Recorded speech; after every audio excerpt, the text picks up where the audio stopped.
ufata niwo kunda kubugingo bwanje gohera kuko ijambo ryawe rifise ububasha kuko ijambo ryawe rifite ububasha ivyanje vyose jambo urabizi ijambo ryawe kuri jewe rirahambaye isezerano ryiwe nirivaho ico yavuze aragisohora aca inzira hatagira inzira uwo Yesu agira neza sinzibagira urukundo rwawe bazi zawe wagize neza wamaye amazi mu bugaragwa sinzibagira Yesu wagize neza.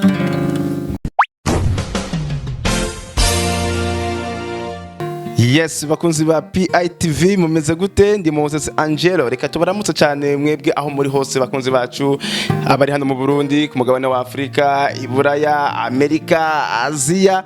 Tubashimira cyane kuntu mubandanya mutwitwararika mu gusangiza ibiganiro byacu no kubikunda.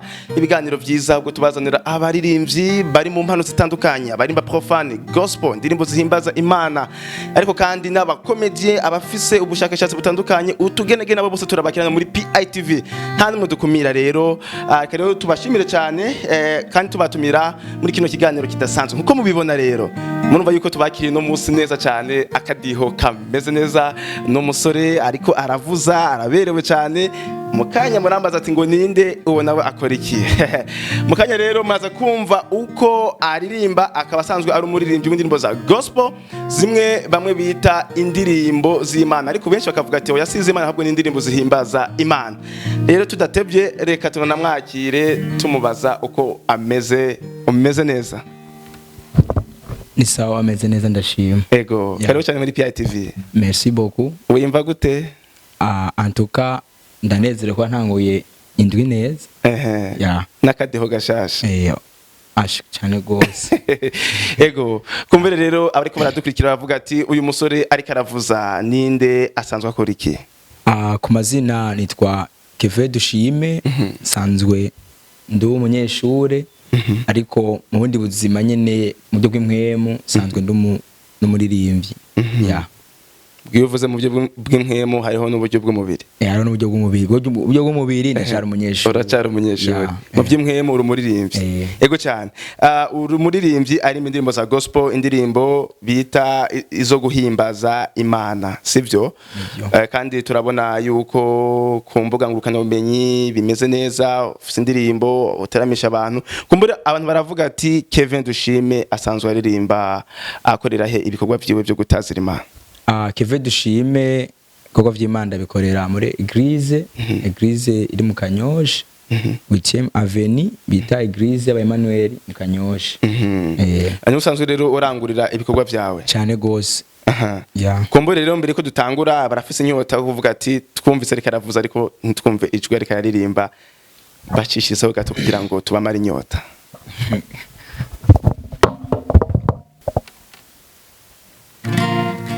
Nashaka ndirimbe imwe mu ndirimbo wanje kugira ngo bigende neza, abatayizi nshimura ingene mushobora kuyimenya, kuko hari impamvu turirimba kandi hari impamvu dukora kino gikorwa.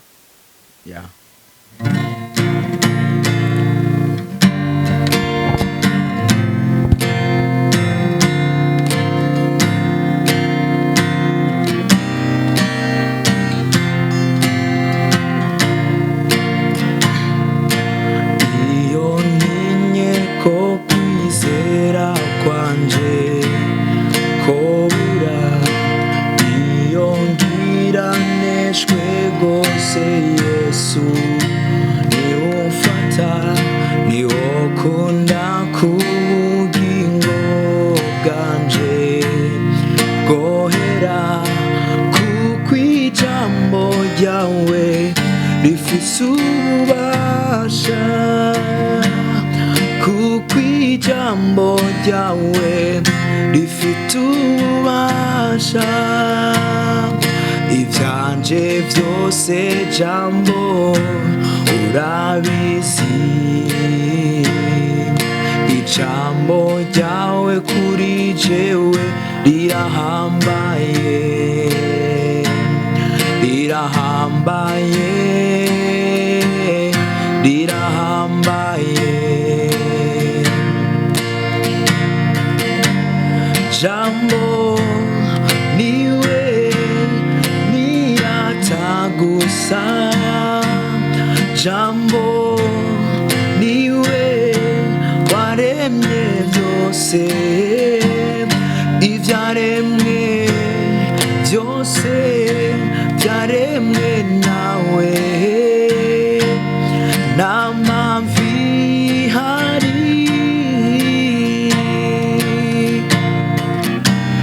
yo kwiganyira nta mpamvu ihari yo kwiganyira. Wow. Nta mpamvu ihari yo kwiganyira. Urakoze cyane Kevin bacu mwamaze kumva Kevin dushime ubariwe n'umudiho atuzaniye. Kumbere Kevin iyo ndirimbo uhejeje kuducururangira ni yuwawe cyane. Nababwiye ko ari imwe mu ndirimbo zanje ziwawe iyo yo yaramaze deja kuja ku rubuga ya kumbere rero umuntu yo kwibaza ati Kevin dushime asanzwe ari umuririmbyi wa gospel tugarutse mu mateka wanavuze yuko usengera mu Kanyosha kuri Eglise Emmanuel ntihenze niho watanguriye ibikorwa byo kuririmba cyane ya niho natanguriye kuko ni naho nakuriye mu jambo rimwe kuva nk'imwana mutoya gushika ngeze uyu munsi niho niho natangiye kubikorera donc kumva nta handi hantu ndashobora ati ngo ngiye gukora ibikorwa by'Imana ndacaraho nyene gusa twaravyaguye wakuze canke wavukiye mu muryango ukijijwe w'abaririmbyi ya navukiye mu muryango w'abakozi b'Imana na n'uyu munsi niho nkikirimo kuko sinduba kugwanje iyo mpano rero yo kumva yuko ushobora kuririmba yakuje mu ryari jewe mu bisanzwe abana twakuriye mu ngoro abana twakuriye mu z'abakozi b'Imana kenshi bakunda kutugora nkikiri muto narasenga mugabo donc ntivyari muri jewe nyene nk'ubuzima ariko aho hari hajyari kuva nkikiri umwana mutoya gushika muri 2015 2015 narasenga dimanche naho nyene ari kugobera kiniki kuko nahisanzwe no mu kinyo umupira nakina football mugabo byagiye kurangira ndabihevye gushika naho ubu ninjiye muri carrière yoshobora kuzandashobora guhimbaza Imana biciye ku marezo sociaux kugira ngo imitima ya benshi kuko rezo sociaux ishika ahantu kure cyane jamva ikigore cyo kumva ko noshobora gutangura kuririmba naciyumvire muri 2016 kuko 2015 natangura kuja mu makohare nyene yo muri eglise ntangura kuririmba ariko ngenda kubona ko noshobora gutangura gukora igikorwa cyo gutangura gushira ku mugaragaro indirimbo ibikorwa by'iwanje hari muri 2020 mugabo Mana nafashije 2020 natanga kuvyiyumvira mugana natanga kwishira mu ngiro 2021 ya ni benshi usanga ari abaririmbyi ariko ugasanga no kuvuza ibyo vyuma nk'izo guitar piano ntibibakundira wewe byagenze gute kugira ngo ushobore no kuvuza wongera unaririmba kugira ngo menye kuvuza nakubwiye twakuriye mu muryango w'abakozi b'Imana kenshi wasanga twirirwa ku ma eglise kuva ico gihe donc kumva ico gihe cyo munsi ya 2015 narakunda kuja kuri eglise mugabo kuja mu makohare ntumbaze humba sona nibereye mukabona abandi bamizise kuri eglise bavuza nkagumanje bagiye cyo nkakorako nkadodagura mugabo kebuke nagiye ndabimenya ndaronka n'abantu bagenda bamfasha gushika aho ngeze ubu ndavuza atari ni gitare yonyene ibindi bigiye bitandukana ashobora kubivuza ya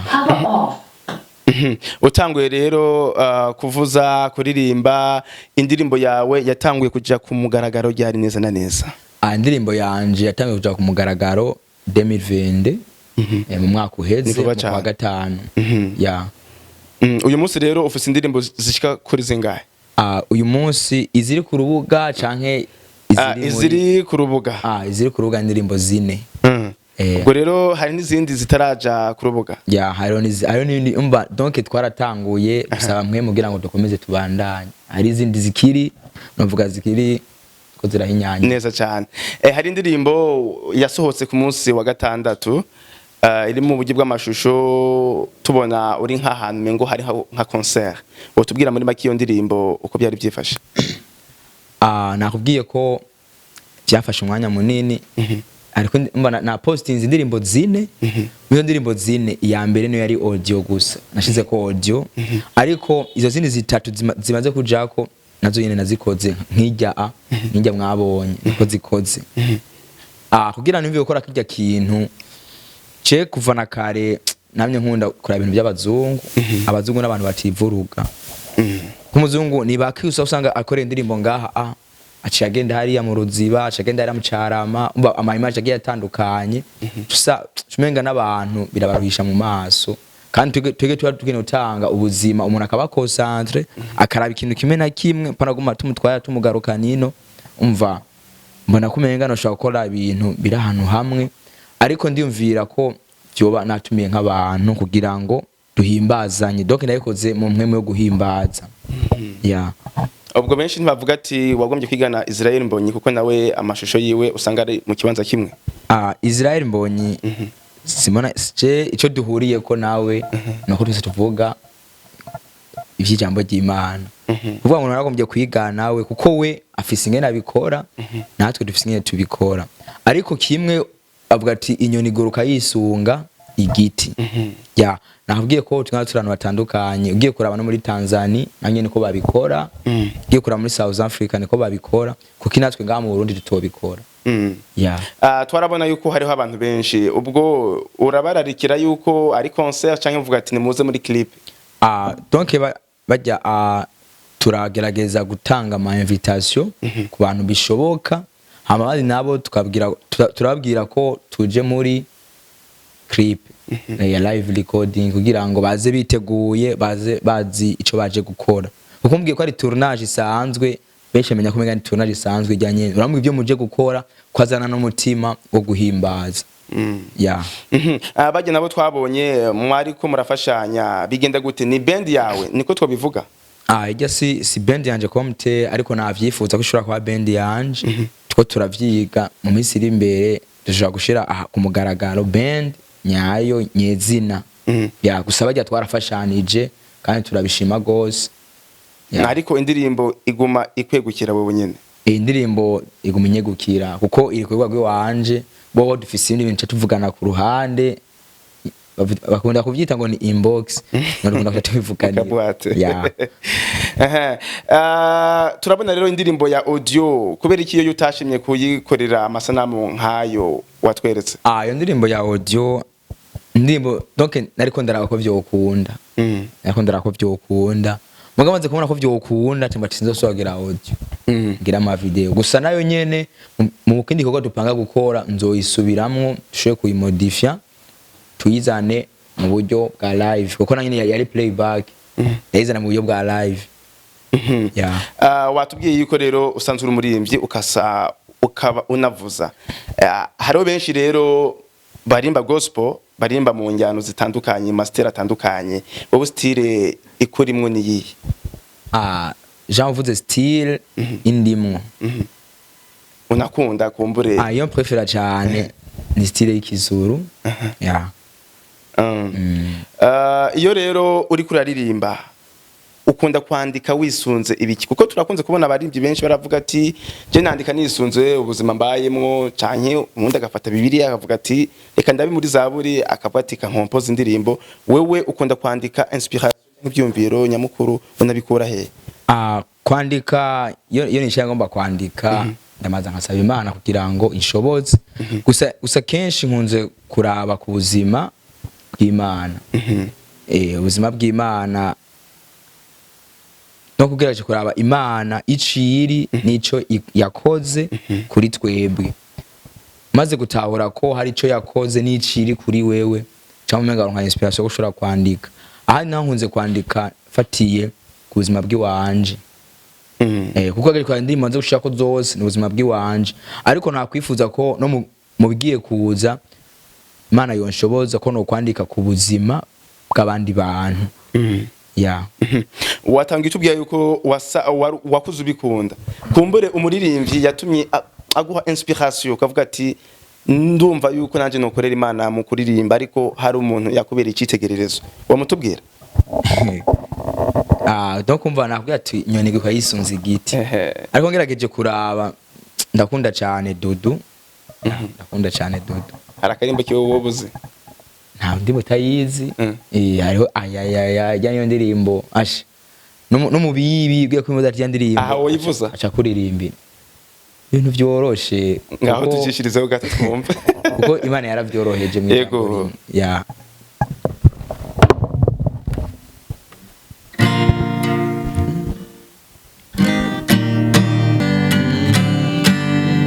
isezerano giwe nirivaho ico yavuze aragisohora acinzira hatagira inzira uwo Yesu agira neza sinzibagira urukundo rwawe mazi zawe wagize neza wamaye amazi mu bugaragwa sinzibagira Yesu wagize neza bakozi ba PITV turi kumwe na Kevin Dushime umuririmbyi wa gospel indirimbo zo gutazira Imana murumva yuko ariko araturyohera atwereka impano imwinyegeje muri kuntu ashoboye kwishira ku mugaragaro cyane Kevin Dushime kabisa tugushimire cyane kabisa murakoze cyane gose ego byukuri uraturyoheye cyane kuba rero uri umuririmbyi abaririmbyi rero nkamwe barahura novuga ati n'inzitizi intambamyi wewe mu gikorwa cawe intambamyi uri kurahura nazo canke uhura nazo nizihe intambamyi mpora nazo ntizibuze icambere twarabaye intambamyi yo kutumvikana n'abantu dukorana mukorana gute abona kubwiye abamizisiye abaririmbyi donc intambamyi zihari n'umwanya ariko kandi wavuze yuko atari bendi yawe nabati abantu twakoranye umwanya kuko umva umwanya nabashakira ko usanga bafite ibintu bari okipe kuko bamwe usanga bafite izindi family batuza kuba barimwo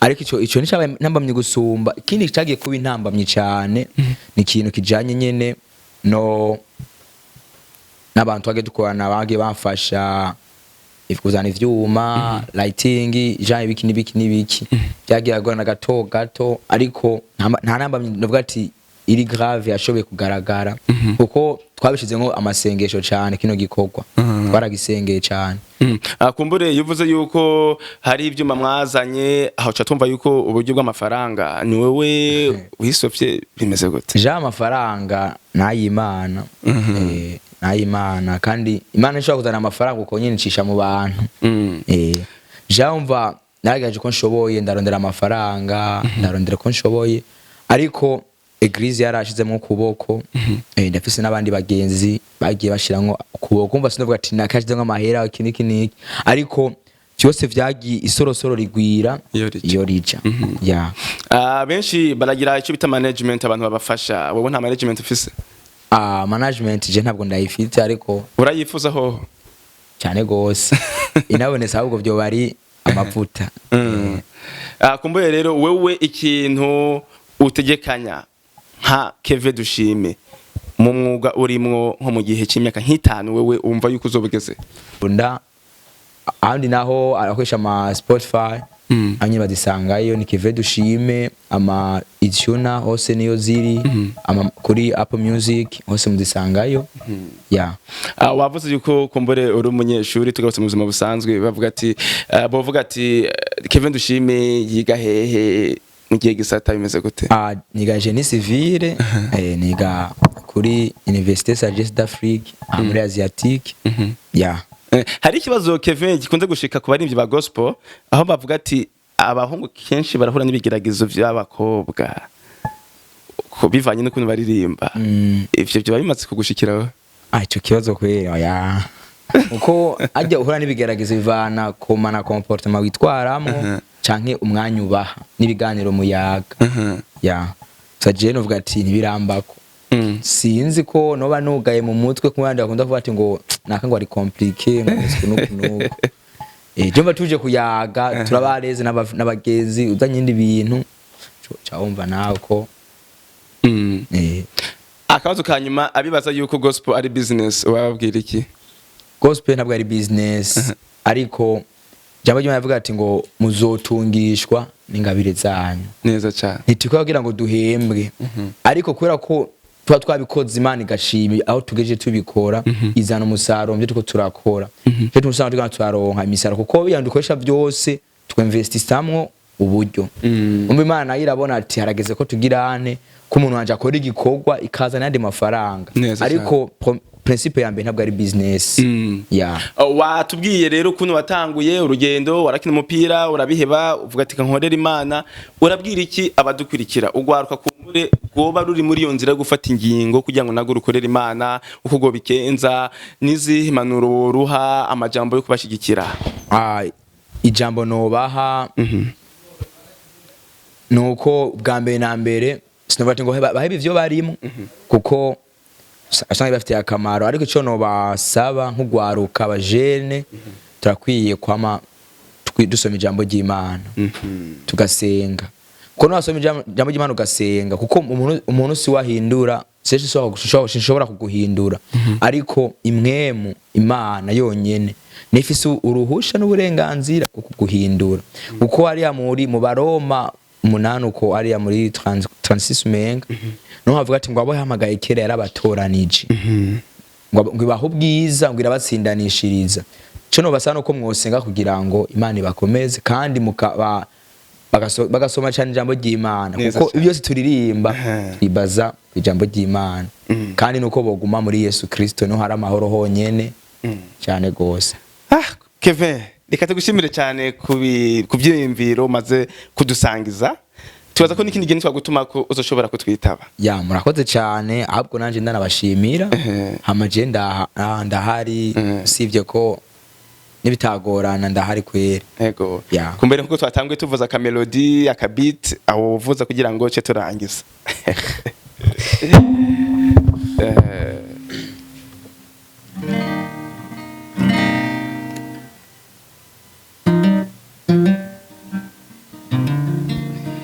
Yes, nuko rero bakunzi ba PITV aho muri hose kwisi twari kumwe na Kevin dushime umuririmbyi wa gospel aririmba indirimbo zo gutazira Imana mwamaze kumva intahe ukuntu yatanguye urugendo rwiwe ubwo yakina umupira ariko mu nyuma akavuga ati reka nkorera Imana bigakunda mukumva yuko hariho iyindi mpemu ubundi bushobozi muri mwe kabisa. Nuko rero mwari kumwe na Moses Angelo tubashimira cyane kuri mubandanye mutwitwararika ko bukeye ko bwije mubandanye mugira subscribe mugira share kugira ngo abandi bashobore kubona zino mpano ziri mu gwaruko rwa hano mu Burundi ubwo bakora ibidasanzwe kugira ngo igihugu gishobore gutera imbere. Kanshimire cyane Marie Foden Pro yadufashe amajwi n'amasanamu kugira ngo ibashikire neza naho butaha. Bye bye.